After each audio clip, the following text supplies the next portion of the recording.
10 freaky girls.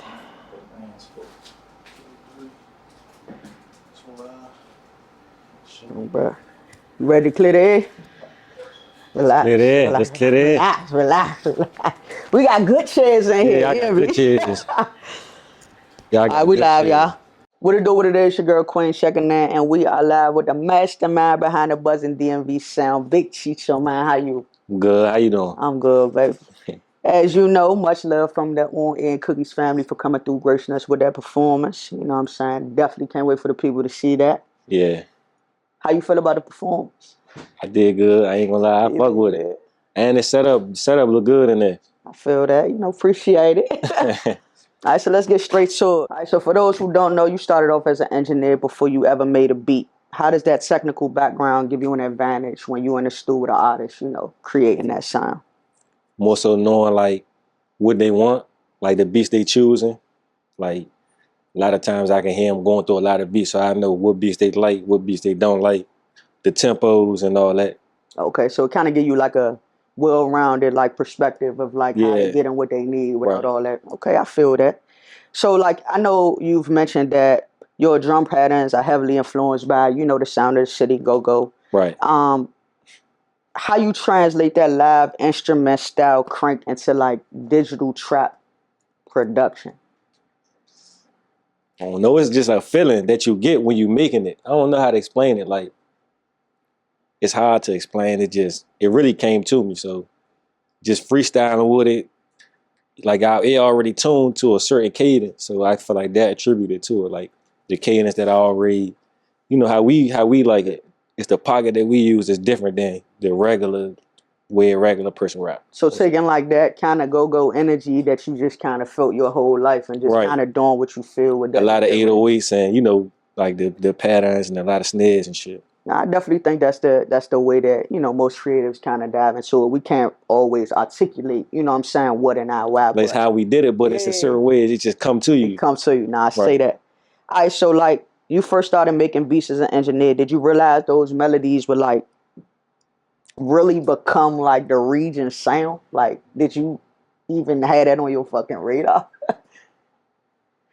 I say yeah and no, because the first starting out, I say nah, but then though the first thing I did blew up, everything after that was just like a standard, more so like it was just meant to be. Okay, so it was like more so once what you were doing started working, you kind of stayed there and involved the thing that was working. Yeah, okay, I just did more research because it worked before I knew everything. It's like say if you get on the court and you just make all your shots the first time you start playing basketball. I feel that. You gonna keep that motherfucker. Yeah, you gonna keep going. You're like, oh, I already know. If I practice, I know I'm gonna go up. Nah, just so like that. I feel that. Okay, so speaking of like going up, your debut beat was the anthem. That good fuck it up. That everybody know. So looking back, like how did that one song change the trajectory of your career from like that home studio engineer humbly to like now what most would call you a national figure, my boy? It's just seeing it happen in real time, just having the belief. Because when at the time we did it, it wasn't nobody really going up, especially like at our age. Like rap was different than now, where it's like you can go up easily. But back then, when it went up, it's like, damn, it's something. We had the attention of everybody. So it was just like they always wanted more. So I feel like that whole energy just toned down. I feel that. So would you say like that tailored your production style at all? Or do you still tap into other sounds? Or you just feel like that's your core and you stick to that? I say both. Okay. I explore different sounds with the same core, more so. Okay. It's like you still keep your sound, or when you sampling something, don't sample it, like make it different in your own way, I say. I feel that. Okay. So I know you and the late Gunu had undeniable chemistry, providing those like sinister templates, for that hush flow. Yeah. How has his loss impacted the way, you approach music and pretty much like just the DMV scene? I say more so, it was a big impact because he was like one of the people, the spokesperson for like one of the ones that everybody could see how I can work with me more so. So it's like how he branded the whole Cheecho on the beat thing, like he was a big responsibility as far as outside the DMV and in the DMV. So I say it was more so like that was the biggest loss for real in that aspect. I feel that. It definitely you could tell like that shit meant something. So Yeah, it was how you answered the question. Yeah, nah, for sure. So do you feel like even in his absence, you know what I'm saying, people still reference, you know, his style of music or reference his sound, and do you get to like kind of tap into that, you know, through other artists? Yeah, for sure. Yeah, for sure. How it make you feel? What, that they want to do stuff that he did? Yeah. I don't know. I don't know. It don't really make me feel no type of way. It just, I don't know. Well, I say like for me, your personal real quick. So for me, like Tony Vegas was my, not only my right hand man, but that was my artist. You know what I'm saying? And when I lost him, I ain't want music. I ain't want nothing to do with it. You know, when people would bring it up, it was like a good and bad, you know what I'm saying, kind of vibe. So when I kind of reconnected in different ways and kind of got back out, it was really through the love and connection and having people around that didn't want to like, you know, exploit who and what he was, but more so use him as a reference and an icon that I know him to be. Right. So it seemed like, you know, as long as those references are coming from a good place, you know, laying into that legacy, you know what I'm saying? Like, I say it more so bring back memories and shit. I say that's probably the biggest thing I get out of when they do bring it up. It'll just be more so like a what we did already. Like, I remember y'all was doing this. I remember. So that's how they. It wasn't more so like I want beats like him. It'll just be like I want the vibe that y'all had. Okay. So let's get into like, you know, some of that good national attention. You know what I'm saying? So outlets like the Fader and Hot Snob Society, you know, they done called you the producer that's putting DMV hip hop on the map. You feel more pressure now that the outside world is kind of finally paying attention to the DMV, or do you just take headlines like that in stride and be like, you know, I'm gonna keep doing what I'm doing? Yeah, nah, I won't say it was pressure. I feel like it was due. You was owed that. Yeah, I was owed that. I feel that. It was due. Hey, nah, it's a good bump. That's a great way to motherfucker feel like, you know what I'm saying, I actually earned this accolade and I was owed that. So it was due. I wasn't gloating with it either. It was just something that I took personally. Like, that was for me. I feel like, yeah, that was due for that. Nah, I say that.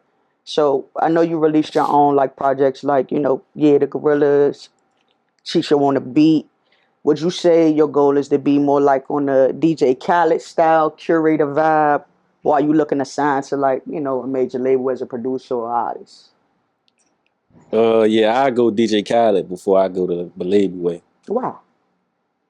Not that that's I'm just, you know, I'm curious. Like, what's the main reason why I wouldn't? Because I'm already a brand, so I just got to push that more so than a label is going to switch up my ideas, you know, just being restricted to what they want to push instead of me, you know, doing what I want to do and pushing it how I want to push it. So you want to stay true to like your sound without the influence of doing what they say to do? Nah, for sure. I definitely can understand that 100%.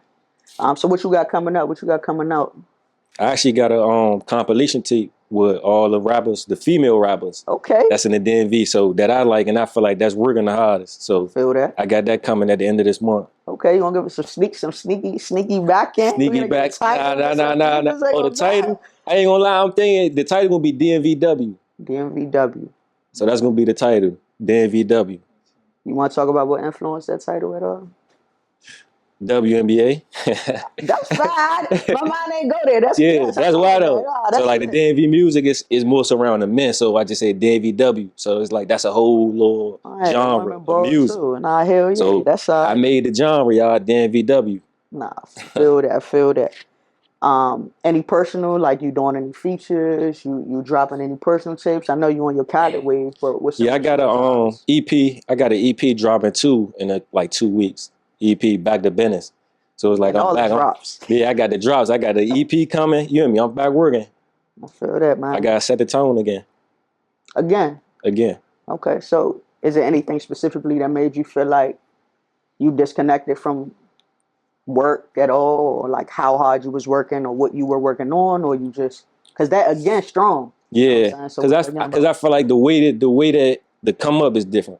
So it's like it's a new wave of making it. So it's just a new challenge instead of like, so algorithms and shit like that. So we just figuring that out. That's my biggest enemy. I still ain't learned. Yeah, the algorithms and marketing.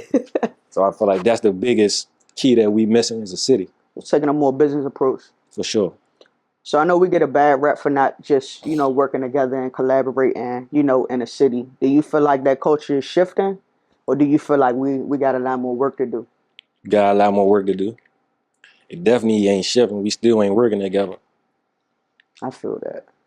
I think, honestly, like, I talk about this a lot, like, just personally. I think it's the trust piece, that's missing. We've always had, like, that hood culture.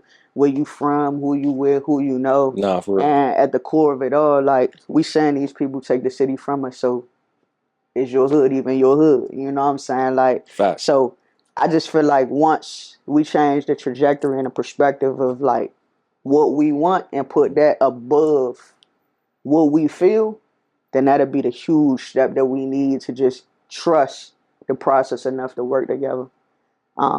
And we do this thing here, on Clear the Air, where we let y'all drop a gem. So if it was one gem that you could give the people today, what would it be?